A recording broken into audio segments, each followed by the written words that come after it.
এটা এবার ট্রাই করছে।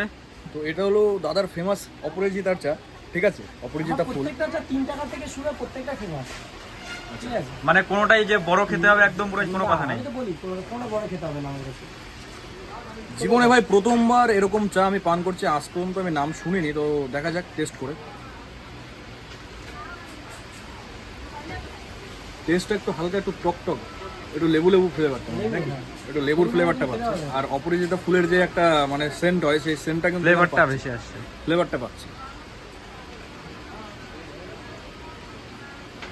না। তুমি এরকম চা বানাও, কিন্তু দামটা এত মানে স্বল্প মূল্যের কেন? যেন সবাই এফোর্ড করতে পারে। সবাই তো মানে বড় বড় ক্যাফে যেতে পারে না। দেখো আমি চেলেই কিন্তু, আমি সত্যি আমি যদি চাই আমি রাতারাতি ক্যাফে তৈরি করতে পারি, তোমার ফ্যাক্ট বলছি। আমি যদি চাই রাতারাতি যদি ক্যাফে, এসি ক্যাফে করতে পারি, কিন্তু আমার এখন মানসিকতা নেই। আমি চাই মানুষ স্বল্প দামে ভালো চা